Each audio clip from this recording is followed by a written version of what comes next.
Hello, good afternoon dear जारे best parents, welcome back your Aadesh Pathshala platform. I hope आप सभी की तैयारी बहुत ही और अच्छे तरीके से चल रही हो। तो आज हम लोग पढ़ने वाले हैं मैथमेटिक्स, क्लास नंबर 11 हमारी होने वाली है। अब तक हम अभी तक 10 क्लास अच्छे से कर चुके हैं। एंड जो भी आपके डाउट्स होते हैं आप मुझे बता दिया करें।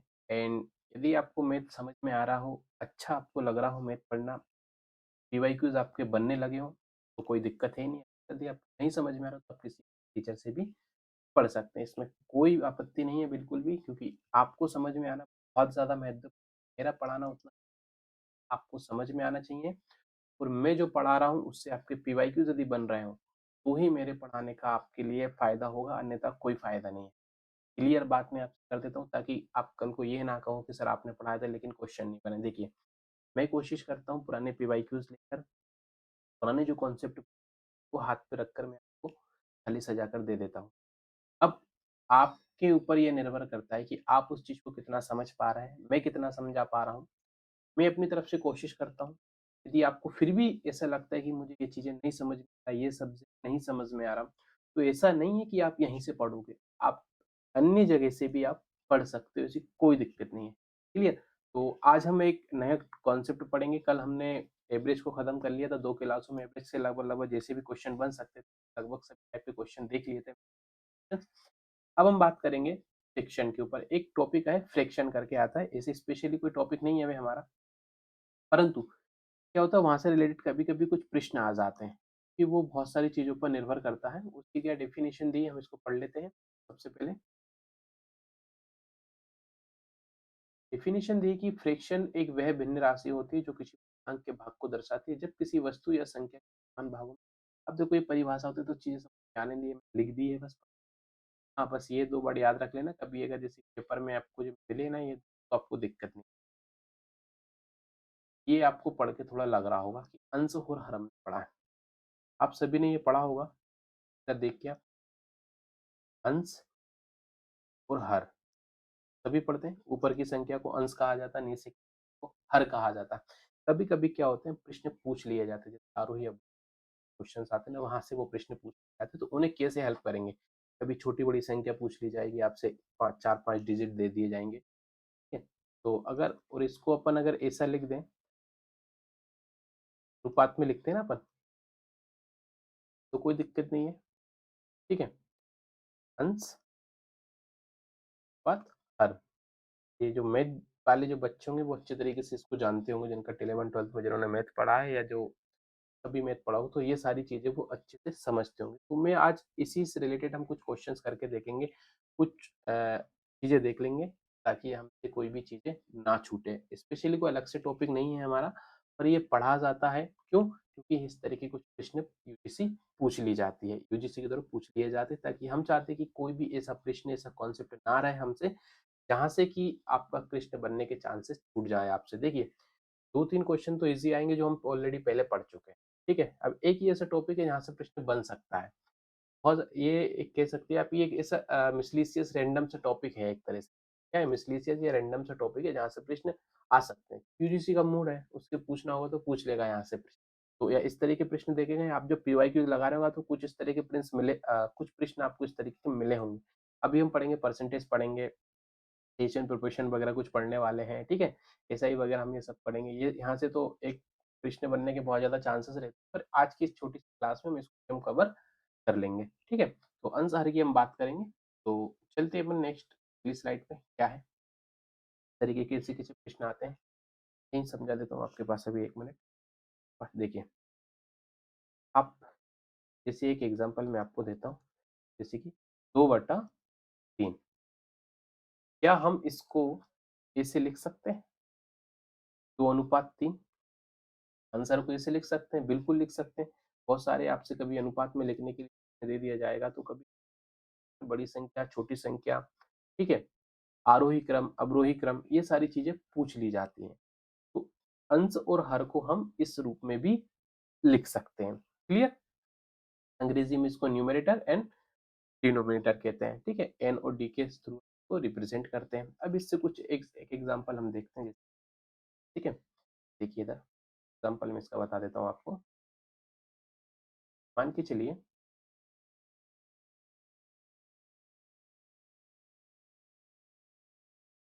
1/2 कोमा 1/3 कोमा 1/4 कोमा 1/5। प्रश्न में क्या पूछ लिया जाएगा इसमें से? जैसे कि प्रश्न किस टाइप के बनेंगे यहाँ से? एक ही आपको डिजिट दे दिए, इसमें से पूछ लेंगे। एक प्रश्न पूछ जाएगी, मान के चलिए सबसे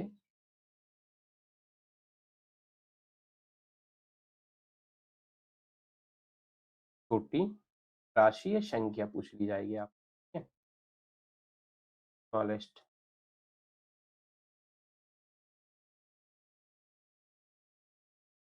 और एक पूछ लिया जाएगा इस सबसे बड़ी राशि कौन, तो आपको कैसे पता करेंगे बताइए? कैसे निकालेंगे सबसे बड़ी राशि कौन सी है, सबसे छोटी राशि कौन सी है? के लिए आपको इसको सॉल्व करना पड़ेगा, एक इक्वेशन लगाना पड़ेगा इसमें। सबसे पहले क्या करना है, इस तरह के जो प्रश्न आएंगे ना, तो सबसे पहले इस तरह के प्रश्नों में आपको एलसीएम निकालना है। अब आप कहोगी सर सबसे बड़ी राशि तो मुझे ये लग रही है 1/5, सबसे छोटी राशि लग रही है मुझे 1/2, पर यह आंसर इसका नहीं है। तो फिर क्या आंसर होगा? सबसे पहले आप क्या करोगे, आप एलसीएम निकालिए इनका। एलसीएम निकालना बता चुका हूँ, यानी वह एक डिजिट जिसमें इन चारों संख्याओं का पूरा पूरा भाग चला जाए। क्लियर? निकालिए इसका एलसीएम। आपके लिए मैं 30 सेकंड का समय देता हूँ। क्या एलसीएम आता है ये नोट कीजिए। मैं अकेला नहीं पढ़ा रहा हूँ, मैं आपको साथ में लेके पढ़ रहा हूँ ताकि आप एक्टिवली यहाँ मेरे साथ रहें और चीज़ों को सीख। मेन चीज़ है मेरा उद्देश्य ये नहीं कि मैं आपको कॉन्सेप्ट कराकर या पढ़ा के एक तरफ हट जाऊँ, नहीं, आप चीज़ों को सीख लें। क्यों? आपके पास एग्जाम में समय उतना बचा नहीं है, आपको रिवीजन भी करना है, बहुत सारी चीज़ें पढ़ना है। अभी हमको लगभग 4 यूनिट और बाकी है, हमको 4 यूनिट भी हमको कवर करना है अच्छी। तो थोड़ा-सा आपको ये चीज़ें ध्यान देना पड़ेगा। तो इसका क्या करो, आप एलसीएम निकाल लो सबसे पहले। निकालिए इसका एलसीएम। एलसीएम पता है ना, लघुत्तम समावर्तन मैंने बताया था आपको,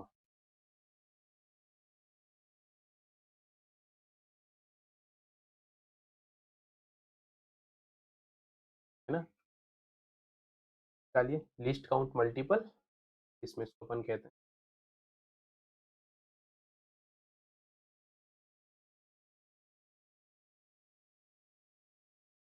निकालिए सारा एलसीएम। निकाल लिया? जिसका एलसीएम आ गया अच्छी बात है, जिसका सही निकला हो।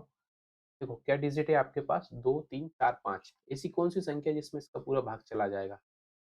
अगर मैं 5 को 2 बार मल्टीप्लाई करूं 10, क्या 4 का 10 में जा रहा? नहीं जा रहा। 3 का नहीं जाएगा, 2 का चला जाएगा पर 3 और 4 का नहीं जाएगा। तो 5 को सीधे 4 में करूं, 5 दूनी 10, 5 3 तो 5 चौके 20, इसमें 2 का चला जाएगा पर 3 का नहीं जाएगा। 4 का भी चला जाएगा पर 3 का नहीं जाएगा। तो फिर क्या करेंगे, और करते हैं, 20 × 60 कर लेते हैं, ठीक है। पहले मैंने इसमें किया, तो ये शॉर्ट ट्रिक है, इसको सीखना पड़ेगा, प्रैक्टिस से हो जाती है। 5 चौके 20, 4 का जा रहा है पर 2 का भी जा रहा है पर 3 का नहीं जा रहा 20 में, तो क्या करोगे, 20 को फिर इसमें कर देते हैं। तो 20 चलिए 20 × 60, क्या 60 में 5 का जा रहा है? पचम 25, 5 31, 5 7 15, बताइए। 12, 5 का पूरा चला जाएगा 12 बार। 4 का जा रहा है 60 में, 3 का भी जा रहा है 60 में, 2 का भी जा रहा है। तो हमें क्या एलसीएम मिला है? 60 इसका एलसीएम मिला। अब देखो आपको करना क्या है, जब इस तरह के प्रश्न आएंगे तो जो एलसीएम आएगा उसे मल्टीप्लाई करना है सभी डिजिट में। अर्थात कैसे करेंगे, यहाँ देखिए अच्छे से। क्या निकला हमारे पास एलसीएम, ये निकला। तो क्या, तो आपको ये वाला इस पे इक्वेशन आपको लगाना है, सीधे सीधे में आपको मल्टीप्लाई करना है। करिए इनको, देखिए जल्दी, साथ में मल्टीप्लाई निकलो, आंसर बताइए आप मुझे। अब आप तो इतना तो अब निकाल लेंगे, हम इतना टाइम हो गया मैथ करते हुए, इतनी सारी चीजें, इतने सारे कॉन्सेप्ट हम सीख चुके हैं, ठीक है। करिए, ये देखिए सभी डिजिट निकाल ली। करिए आप, काट दो इनको नीचे, एक हम काल्पनिक रूप से मान के चलते हैं, सीधे काटना है। 2 3 6, एक जीरो, एक का तो कोई वैल्यू रहेगी नहीं यहाँ पर। फिर इसकी 3 दूनी 6, एक जीरो, 4 से फिर काट देते हैं। 4 से जा रहा है ये कि नहीं जाएगा, बताओ। हाँ बताओ, 4 से जाएगा कि नहीं जाएगा ये? बिल्कुल जाएगा। 5 एकम 5, 5 दूनी हो जाएगा आपका ये 10। चलिए, ये किस-किसका आ गया? क्या-क्या डिजिट मिले आपको? 30 मिला, 20, 15 और 12। अब ये बताइए, प्रश्न में पूछा क्या गया था? सबसे छोटी राशि। सबसे छोटी राशि कौन-सी है इसमें? ये 1/5। जिसे आप सबसे बड़ी राशि कह रहे थे, वो सबसे छोटी राशि है, 1/5। सबसे बड़ी राशि कौन-सी है? तो सबसे बड़ी राशि है 30, किसका आ रहा है? 1/2। तो ये आएगा आपका आंसर। अब इसी प्रश्न में आपसे पूछ लिया जाएगा, बहुत बच्चे गलत कर आते हैं कि आरोही क्रम में और अवरोही क्रम में जमाना है। आरोही क्रम और अवरोही क्रम में कैसे करेंगे सर? सुना होगा ना आरोही क्रम, इस तरह के प्रश्न बहुत आते हैं यूजीसी में, ठीक है? आरोही क्रम यानी होता है छोटे से बड़े क्रम में जमाना, ठीक है? छोटे से बड़े क्रम में जमाना सर। और अवरोही क्रम का अर्थ होता है बड़े से छोटे की तरफ जाना। अब ये मान ली ये प्रश्न यही दिया है, आपको निकालना है, इसको आंसर करना है। अब आपसे पूछ लिया जाएगा, चल इस टाइप के प्रश्न बहुत आते हैं भाई, देखना पीवाईक्यूज़ में आजकल बहुत प्रश्न पूछते हैं इस तरह के प्रश्न। तो ऐसे सॉल्व करना है आपको, ये सारा कुछ नहीं करना है, एलसीएम निकालना है, एलसीएम को मल्टीप्लाई करके फिर जो आंसर आप निकालोगे, वही आंसर के आधार पे आपको छोटी राशि, बड़ी राशि, अवरोही क्रम, छोटे आरोही क्रम और अवरोही क्रम में आपको जमाना पड़ेगा। अब इसमें ये पूछ रहे हैं, क्या पूछा है इन्होंने? देखिए, कि अब इसका आरोही क्रम यदि पूछ लेंगे तो आप कैसे सॉल्व करेंगे अपन इसको? देखिए, क्या आरोही क्रम का अर्थ होता है छोटे से बड़े संख्या। सबसे छोटी, अब इसको अगर मैं आरोही क्रम में जमाना होगा तो कैसे जमाऊँगा? सबसे पहले क्या लिखूँगा? 1/5, फिर आ जाएगी 1/4, फिर 1/3, 1/2, पूरा बदल गया। और अवरोही क्रम में जमाना पड़ेगा तो अवरोही क्रम में तो ऑलरेडी उसको दिया ही हुआ है आंसर। 30, 20, 15, 12, यही आंसर निकला हमारा, तो ये आंसर आपका हो जाएगा, ठीक है? तो इस तरीके से आपको ये सारे के सारे प्रश्न करना पड़ेगा। क्लियर? समझ में आ गया आपको? चलिए, आपको एक प्रश्न दे देता हूँ करने के लिए, आप इसी तरह एक प्रश्न और है। यही 4 प्रश्न और आएँगे उसमें, छोटी संख्या निकालना है आपको उसमें, बड़ी संख्या निकालना है, आरोही क्रम और अवरोही क्रम में जमाना है। प्रश्न मैं आपको दे देता हूँ यहाँ पे, ना? क्वेश्चन नोट कीजिए आप लोग, ये आपको सॉल्व करना है, ठीक? क्वेश्चन रहेगा आपके पास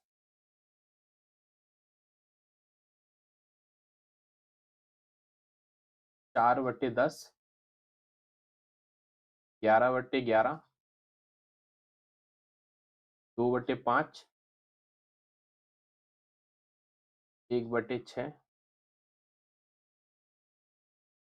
12/51, इन सबको आपको जमाना है। ये आपका प्रश्न है। वही निकालना आपको, सबसे छोटी संख्या, सबसे बड़ी संख्या, आरोही क्रम और अवरोही क्रम। ये 4 प्रश्न रहेंगे, वो आप सॉल्व करेंगे। ये आपका एचएम है, ठीक है? ठीक है? चलिए, अब हम कुछ और देखते हैं इसमें, एक और मेथड देखते हैं।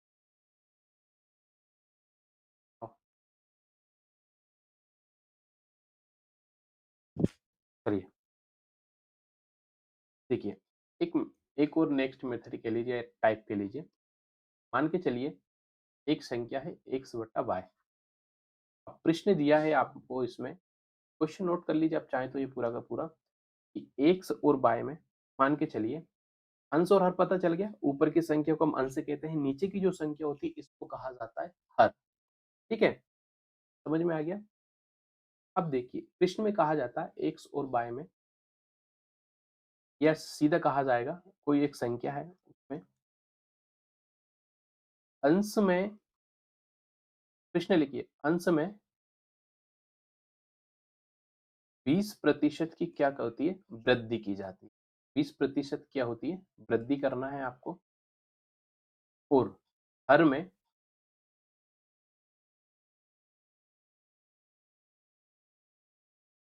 40% की कमी करना है, कटौती करना है, ठीक है? अब आपको ये बताना है उसकी जो मूल संख्या में कितना परिवर्तन हुआ है, ठीक है? अंश और हर में क्या परिवर्तन हुआ है? चलिए, सॉल्व कर लेंगे। भी बताया था मैंने आपको। बस इसमें थोड़ा-सा क्या करना है आपको, चीज़ें समझना पड़ेगा। देखिए, एक करके बता देता हूँ, कि इसको साथ में करते हैं, ऐसा करते हैं ना इस तरह के प्रश्न का भी हम। प्रश्न दिया है, एक्स और वाई आपके पास 2 हैं, संख्या है, या एक्स वाई भी नहीं देगा, डायरेक्ट पूछ ले कि किसी संख्या के अंश में 20% की हम वृद्धि यानी इंक्रीज करते हैं, ठीक है, इंक्रीमेंट करते हैं, और हर में क्या करते हैं, माइनस करते हैं, 40% की अब कमी करते हैं। तो अब बताइए अंश और हर में क्या परिवर्तन, कैसे सोल्व करोगे? ना आपको पूर्ण संख्या पता है, तो हमको क्या करना है, अब यहाँ क्या लिखा हुआ, परसेंटेज दिख रहा है आपको, परसेंटेज परसेंटेज लिख रहा, तो ऑब्वियसली एक्स को हम कितना परसेंटेज मान लेंगे आप, 100%। या मैं इसको ऐसे लिख दूं, कोई बुराई है क्या इसमें, एक्स, ठीक है, सॉरी, 100% एक्स हो गया, और 100% हो गया आपका बाय। ट्रू। कहा क्या गया कि जो अंश है यानी ऊपर वाली जो संख्या है, इसमें अपन को कितना करना है, +20% की वृद्धि करना है, और हर में जो है आपको -40% की कमी करना है। अब क्या करोगे, अब इक्वेशन लगा दो, सॉल्व करना है आपको पूरा का पूरा आंसर, ठीक है। मिनट करिए, इसको निकालिए आंसर, आपको 1 मिनट का मैं समय देता हूँ जल्दी से। कैसे आप सॉल्व करेंगे इसको, क्या आंसर आएगा आप मुझे निकाल के बता दीजिए, ठीक है।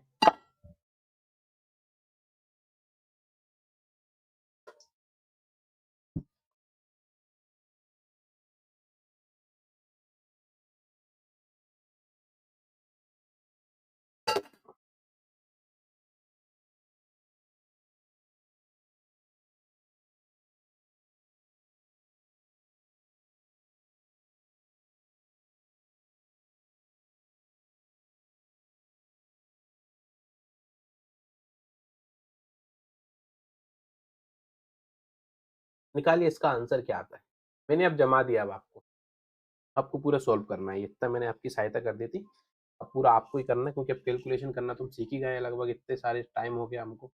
अब देखिए जिनकी कैलकुलेशन सही नहीं है, तो वो अब भाई कैलकुलेशन तो आपको सीखना पड़ेगा, वरना मैथ में कुछ होने वाला है ही नहीं। बहुत ज़्यादा प्रैक्टिस करना है डेली आपको मैथ के, और डीआई के क्वेश्चन अभी से लगा चलना है, ठीक है।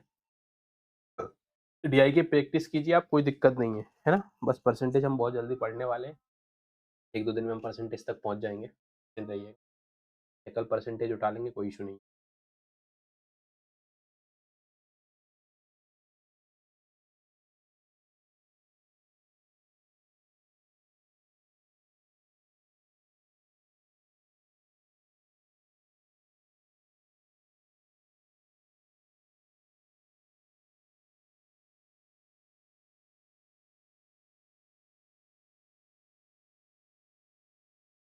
चलिए, क्या किया आपने, माइनस प्लस करना है ना इसको, तो में 20% जोड़ दोगे तो कितना हो जाएगा, 120% एक्स, तो में 40% माइनस करोगे तो कितना हो जाएगा,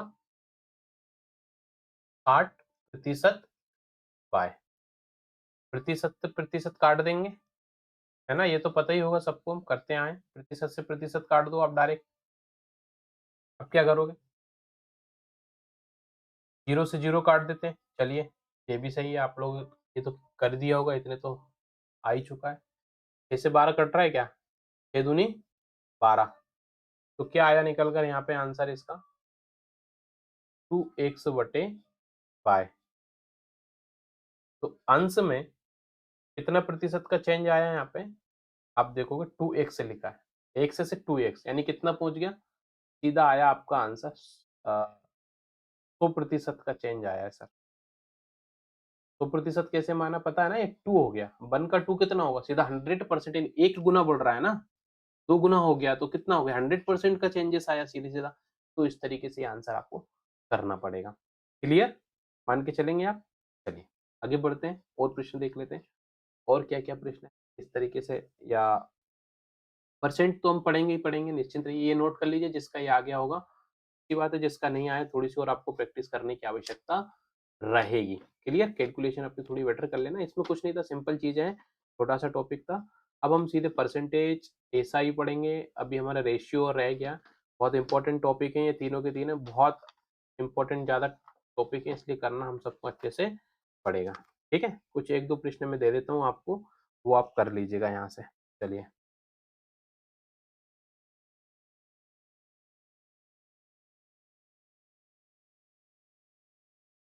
एक क्वेश्चन लिखिए आप मेरे से। ठीक है? प्रश्न बोल रहा हूँ, आप नोट कर लीजिए। ठीक है, मैं सॉल्व कराता चलूँ। यदि 3 किलोग्राम आलू और 4 किलोग्राम टमाटर, यदि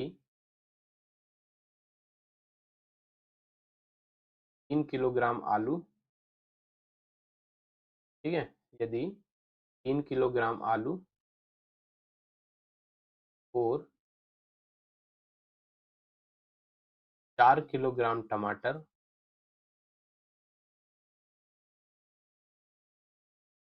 100 रुपए के आते हैं,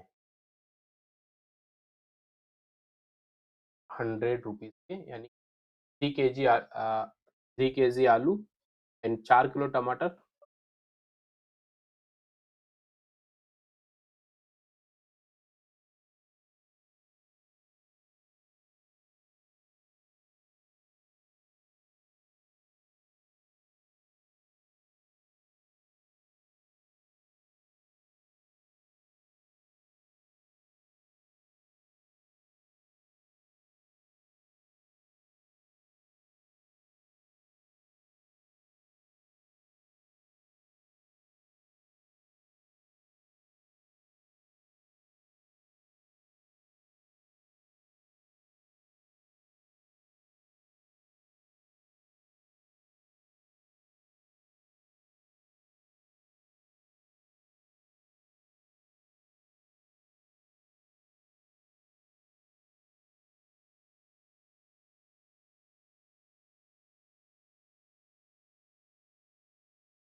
आज फिर से हम लैपटॉप को चार्ज लगाना, और वही जो एक बार पहले।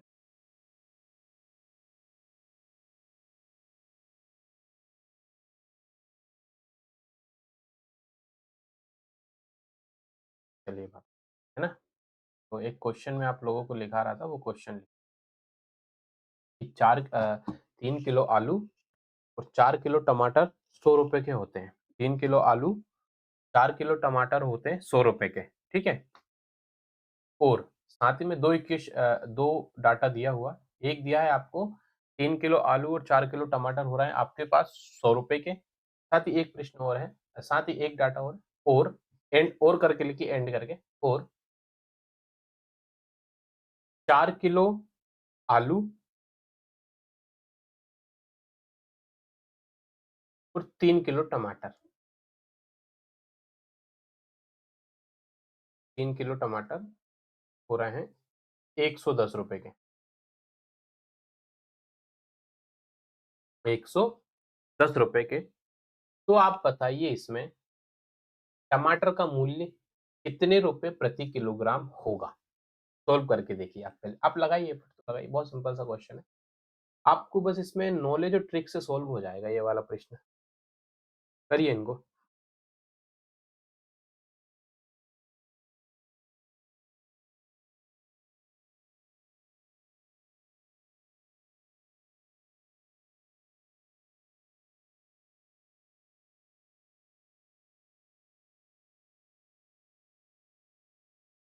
करके देखिए इसको सॉल्व।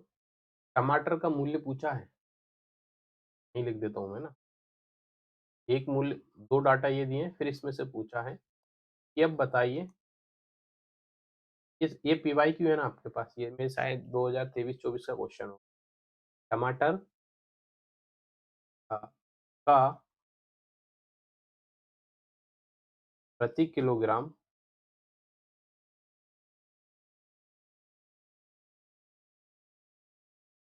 कितना मूल्य होगा, ये PYQ है।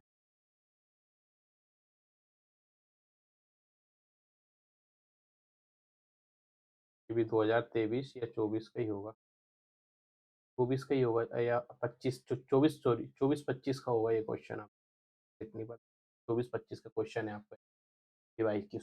ये भी शायद मेरे सर दिया तो जून 2025 का होगा ये पे। देख लेंगे इसको एक बार में और चेकआउट कर लो।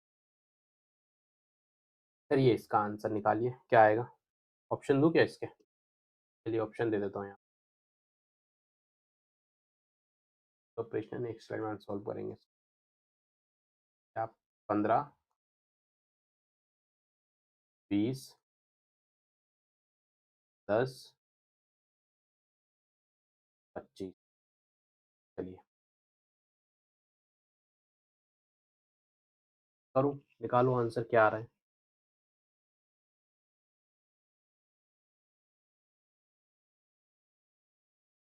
वे सिंपल सी इक्वेशन लगेगी, उस इक्वेशन से इसको सॉल्व करना है आपको। क्लियर? अंश हर के चक्कर में मत पड़ना। ऐसा क्वेश्चन नहीं है कि आप ऊपर अंश निकालोगे नीचे हर निकाल के करो।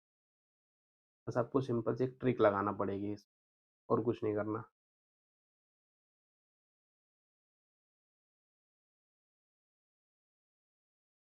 इस टाइप के प्रश्न पूछे जा रहे हैं तो मैंने सोचा कल पढ़ ही लेते हैं साथ।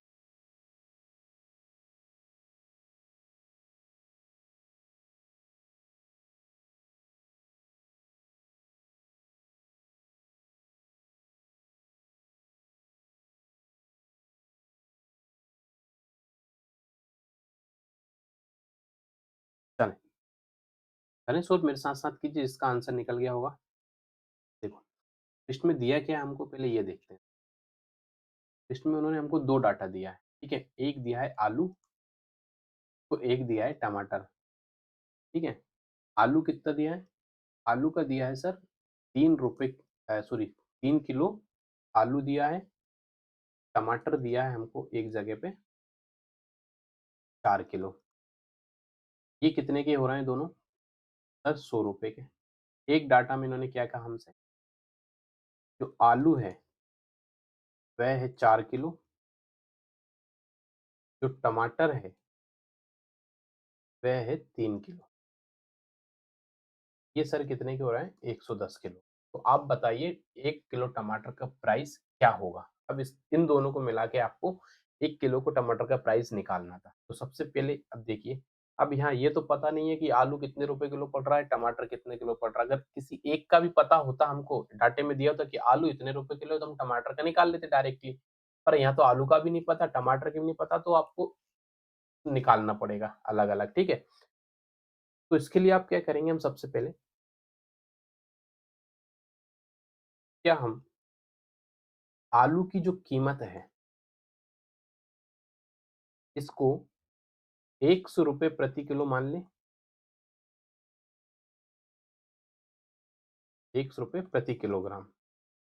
इसी प्रकार टमाटर का जो मूल्य है इसको भी हम ₹Y प्रति किलोग्राम के हिसाब से मान सकते हैं। नोट कीजिए, कुछ नहीं किया मैंने, अभी जो पृष्ठ में दिया था वही किया, और अब यहाँ पे मैंने क्या किया, कल्पना कर ली। यानी आलू 100 रुपए प्रति किलोग्राम मान के चला हूं मैं, और टमाटर को मैंने ₹Y प्रति किलोग्राम की दर से मैंने मान लिया है, ठीक है। अब क्या करूंगा मैं, एक चलिए एक बीच में लाइन कर देते हैं, देते हैं इसको। देखिए अब पहले अब अपन दो डाटा दिए थे, दो इक्वेशन लगा देते हैं। कैसे?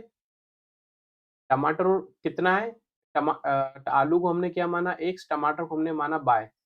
तो क्या मैं 3x प्लस 4y बराबर 100 लिख सकता हूँ? ये मैंने पहला समीकरण उठाया, कुछ भी नहीं किया, जो आपके पास निकाला जो डाटा दिया नंबर 2 पे, ये जो डाटा। इसी प्रकार नीचे वाले को क्या करेंगे, आलू को हमने 1 से दिया तो कितना आलू, 4x प्लस 3y बराबर कितना हो रहा है, 110। समीकरण नंबर 2, ये दो इक्वेशन हमने बिठा ली। भी नहीं किया अभी तक, बहुत सिंपल मैथ पढ़ रहे हैं जो हम पढ़ के आ चुके हैं छोटी-छोटी क्लासों में। आलू को एक्स और वाई माना और उसी आधार पे हमने सारी इक्वेशन को वहाँ उठा लिया, क्योंकि दोनों को मिला प्लस क्यों किया, आप ये मत पूछना प्लस कैसे आया। तो सिंपल सी दोनों को मिला के 110 का हो रहा है ना, आलू को मैंने एक्स नाम दिया, मैंने टमाटर को वाई दिया, तो 3x यानी कि 3x मतलब किलो का शॉर्टकट में हमने किलोग्राम नहीं लिखा, 3x + 4y बराबर 100, 4x + 3y बराबर 110। यहाँ तक मुझे लगा बहुत से बच्चों ने, अब हमको कितनी इक्वेशन मिल गई, अब यहाँ पे हमको 2 समीकरण या 2 इक्वेशन हमको प्राप्त हो चुकी है। अब देखिए, अब हमको क्या करना है इसको, जैसे कि मान के चलिए ये जो डाटा लिखा है मैंने, अब मैं इसको यहीं पर सोल्व कर दूं क्या? एक ऐसी एक बार और लिख लेता हूँ, चलिए। तो इसको हम क्या करते हैं, देखिए, 3x + 4y बराबर 100 एंड 4x + 4y बराबर 110। अब इसमें आपको ऐसे प्रश्नों में करना क्या है, जो आपका पहला जो अंश है, इसको आंसर कह सकते हैं आप, या आंसर कह लीजिए, या आपकी पहली जो संख्या है, पहला जो आपके पास डाटा है, उसको एक ऐसी संख्या से गुणा करना है कि दोनों का जो है ना, गुणा करने पर बराबर आना चाहिए। कैसे? 3 से गुणा करने पर, 4 से गुणा करने पर एक बराबर संख्या आपको प्राप्त हो जाए। तो क्या करना है आपको, ऐसी कौन-सी संख्या होगी जिससे गुणा करने पर दोनों को बराबर आ रहा है, चेक कीजिए जल्दी, 10 सेकंड में सोच के जल्दी निकालिए वो संख्या। उसको फिर अपन यहाँ लिखेंगे। एक ऐसी संख्या से गुणा करना है जिससे दोनों का बराबर आ जाए। करिए जल्दी फटाक से।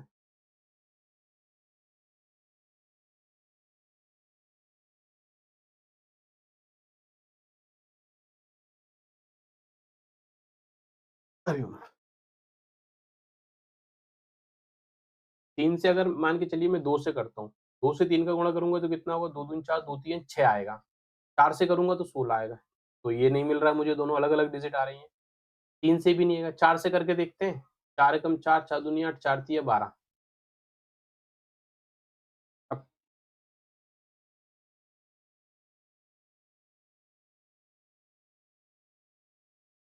3 एकम 3, 3 दूनी 6, 3 तिया 9, 3 चौके 12। मिल गया?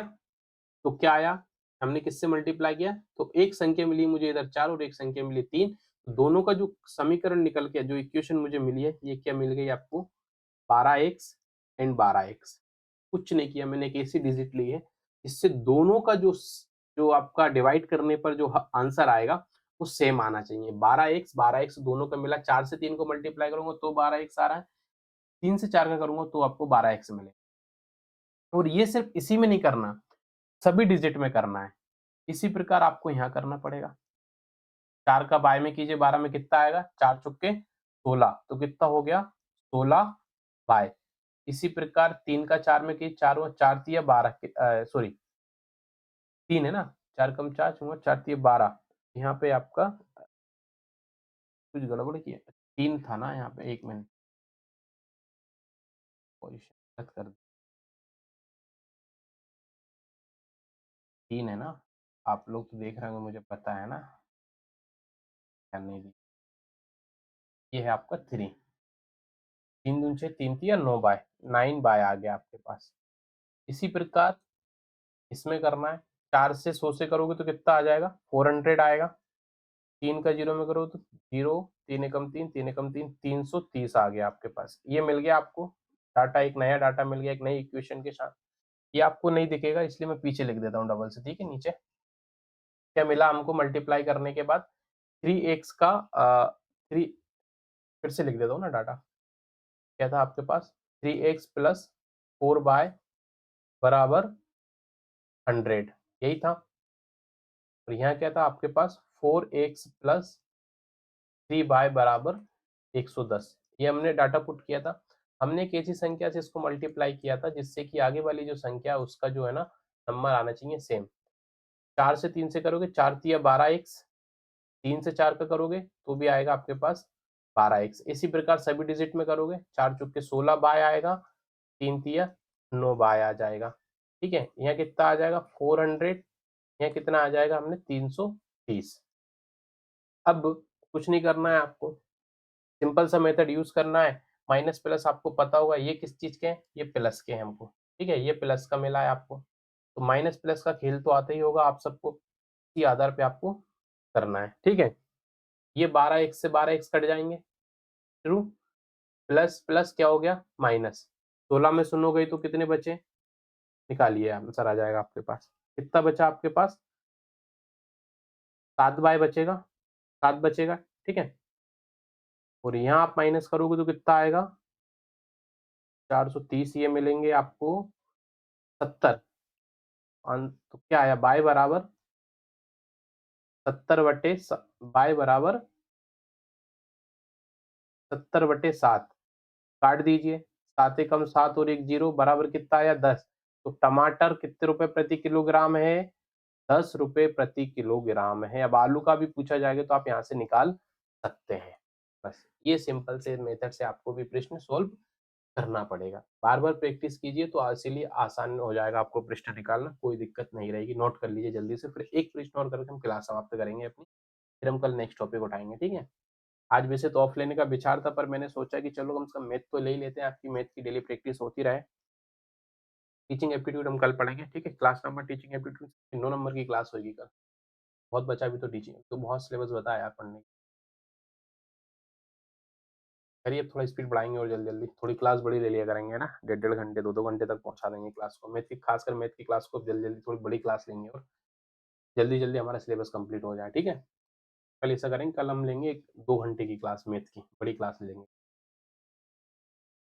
नोट कर लिया होगा, समझ में आ गया ना कैसे किया मैंने, 12 से 12 काट दिया, माइनस प्लस प्लस माइनस हो गया आपका, 16 9 में गया 7 बाय आया। इसी प्रकार 400 में से मैंने 330 माइनस किया, कितना मिला मुझे 70। तो क्या आया मेरा, क्या मैं इसको बाय बराबर 70/7 लिख दिया मैंने, वही आंसर में हमारा पहुंच गया। नीचे की संख्या को ऊपर से काट दिया तो कितना मिला मुझे, 10 रुपए किलो प्रति ग्राम टमाटर। यही तो पूछा गया था प्रश्न में, आलू का पूछते थे, इसी तरह मैं आलू का भी आज निकल, अब टमाटर का निकल गया तब आलू का इजीली आप निकाल सकते हैं। अब एक आपके लिए इस क्वेश्चन में होमवर्क देता हूं, आपको आलू का प्राइस भी निकालना है, आलू कितने रुपए किलो पड़ रहा है आपको, ठीक है। ये आपके लिए होमवर्क है, आप ट्राई करेंगे प्रैक्टिस करेंगे, आंसर इजीली आ जाएगा आपके पास, ठीक है।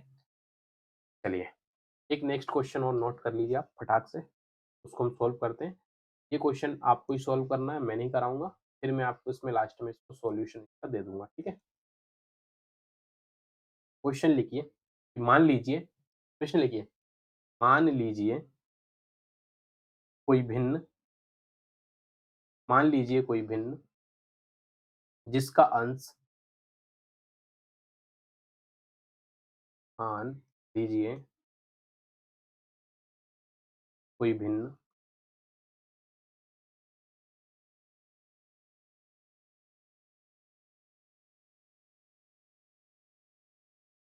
जिसका अंश तथा हर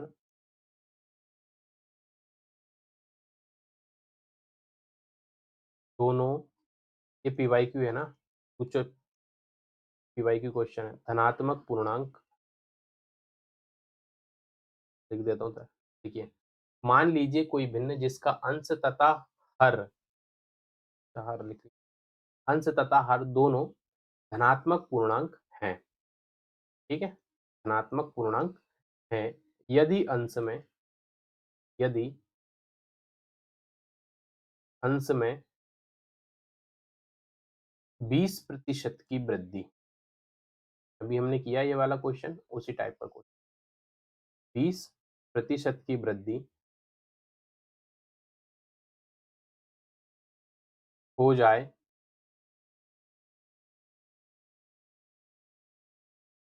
और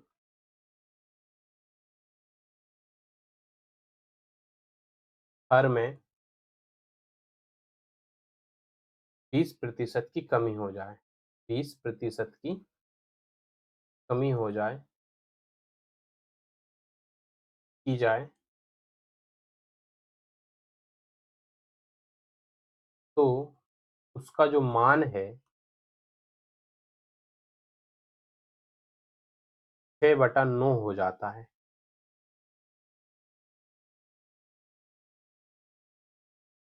6/9 हो जाता है, तो वह भिन्न क्या है, तो वह भिन्न राशि क्या है, ठीक है।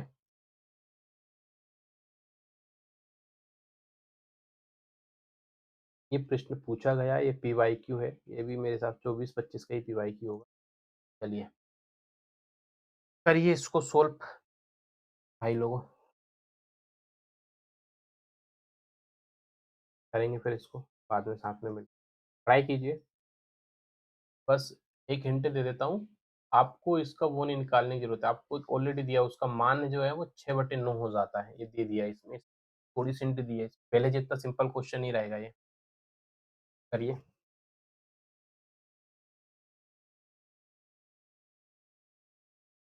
पहले में क्या था हमें पुराना हम जो इसमें क्या था, सिंपल दिया हुआ था, घटाना है और क्या क्या परिवर्तन हुआ, बस अंश में क्या परिवर्तन हुआ ये निकालना था बस। इस प्रश्न में आपको ये वैल्यू दी हुई,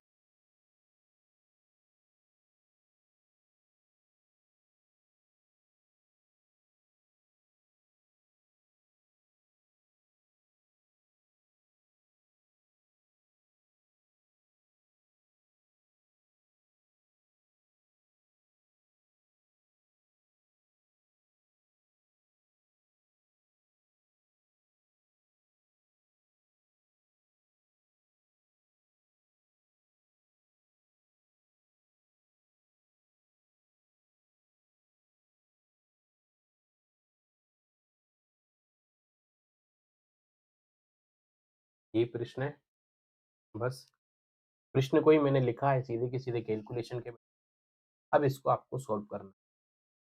मैंने क्या बताया था यहाँ पे, जब प्रतिशत की बात आ जाएगी तो ये क्या हो जाएगा, 100% अंश, ठीक है, इसको हम एक्स मान लेते हैं, 100% एक्स बटा 100% वाई, अंश और हर को यही मान के हम क्वेश्चन सॉल्व करते आ रहे हैं। कितना हो रहा है यहाँ पे, वही 20% और वही आपका -20%, +20% एंड -20। चलिए इतना तो आपने कर ही लिया होगा, मैं जानता ही हूँ आप सभी। आगे बढ़ते हैं, इसको सॉल्व करते हैं।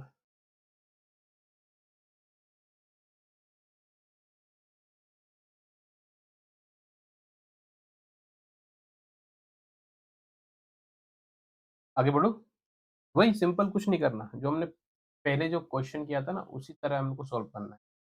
क्या डाटा दिया था हमको, 100 तो 20 - 20 प्लस करना है ना, तो 100 में आप जब 20% करोगे तो यहाँ कितना हो जाए, सॉरी यहाँ लिख देता, कितना हो जाएगा 120%, क्या एक्स, माइनस कितना करना था 20%, तो कितना हो जाएगा 80% वाई, क्या मान हो रहा था इसका 6/9, उसको ऐसा कैसा यहाँ उतार दीजिए, काट देंगे,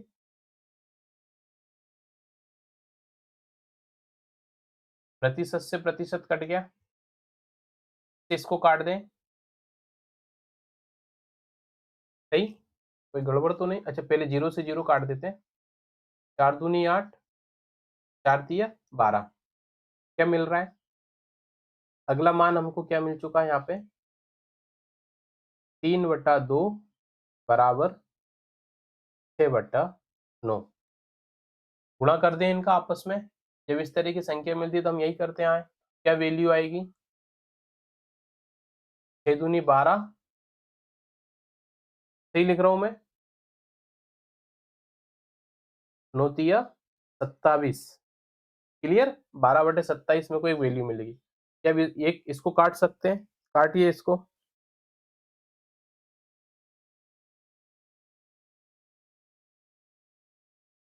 आंसर आ जाएगा आपका, इसको काट दो आंसर आ जाएगा। अब है ना, इसको काटने के लिए मैं आपको दे देता हूँ, ठीक है, कैसे काटोगे, इसके कुछ ऑप्शन दे देता हूँ, ठीक है, इस प्रश्न के, अब उसको आंसर आप ही लोग निकालोगे, ये आपका होमवर्क है, कैसे काट, अब इतना तो आप कर ही सकते हो। ए बराबर लिखेंगे आप 5/9, ये ऑप्शन दे देता हूँ, ठीक है, बी बराबर 4/9, सी बराबर 3/9, डी बराबर, यहाँ दिखेगा नहीं, डी इधर लिख देता हूँ, डी बराबर 2/4। चलिए आंसर निकालना है आपको इसका, आपको काट के इसका आंसर निकाल लेना। अब तो आ ही जाएगा, 3 से काट दोगे आप लोग, आंसर निकाल ही लोगे। ठीक है, 4/9 आंसर आएगा इसका। 4/, सर इतना सरल काम दिया हमको करने के लिए, आप ही करा देते हैं। 3 × 12, 3 × 27, कट गया 3 से। तो ये था आंसर। आपको आशा करता हूँ आपको चीज़ें समझ में आई होगी। ये कोई टॉपिक नहीं था, पर एक कुछ स्पेशलिस्ट ऐसी चीज़ थी जो पूछी जाती हैं, तो हम क्यों छोड़ें इन सब चीज़ों को। और ऐसे प्रश्न बनेंगे, आप पीवाईक्यू लगाइए, बहुत प्रश्न बच्चे गलत कर कर आते हैं। आरोही अवरोही में बहुत ज़्यादा कन्फ्यूज़न होती है, तो कन्फ्यूज़न मत होना। आरोही यानी क्या बताया था मैंने आपको? आरोही का मतलब होता है छोटे से बड़े क्रम में जाना, ठीक है? अवरोही का मतलब होता है बड़े से छोटे क्रम में जाना। तो इस तरह के प्रश्न काफ़ी पूछे जाते हैं, और काफ़ी, इसको हल्के में मत लेना वैसे इस क्लास को। ये क्वेश्चन दिया है, इसका आंसर बताना मुझे कमेंट करके क्या आ रहा है आपका आंसर, ठीक है? ये वाला इसका निकालना है आपको, तीनों डिजिट निकालना है, छोटे से बड़े में निकालना है, बड़े से छोटे पे जाना है, और साथ में कौन सी संख्या छोटी है, कौन सी संख्या बड़ी। 4 क्वेश्चन बनेंगे इस प्रश्न से, वो चारों के चारों प्रश्न मुझे आप आंसर देंगे। क्या लिख दूँ?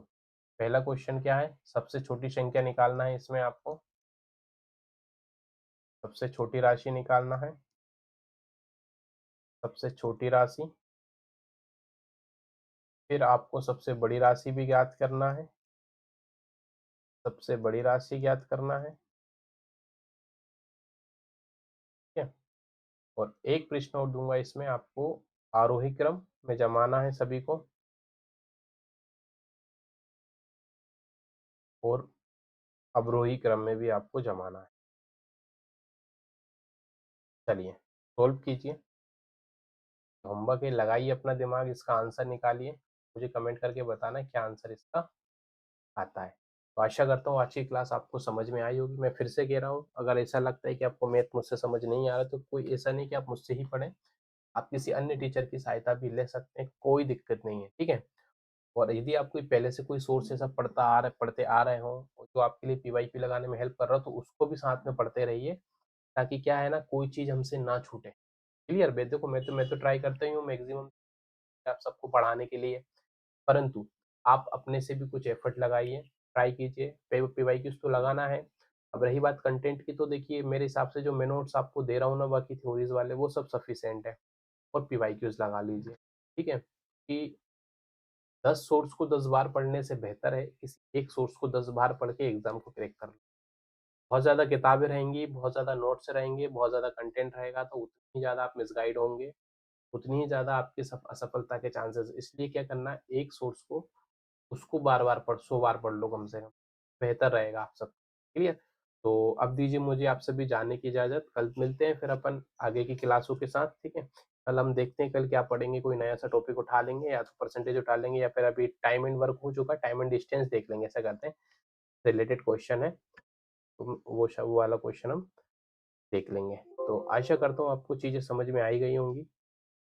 यहाँ तक जुड़ने के लिए आप सभी का धन्यवाद, और आप सभी स्वस्थ रहें, व्यस्त रहें, अच्छे विचार रखिए, अच्छा सोइए, और सबसे हेल्थी खाना रखना अपने पास, और खूब मन लगा के मेहनत करता है। शिक्षा दीजिए मुझे। जय हिंद सभी प्यारे साथियों को।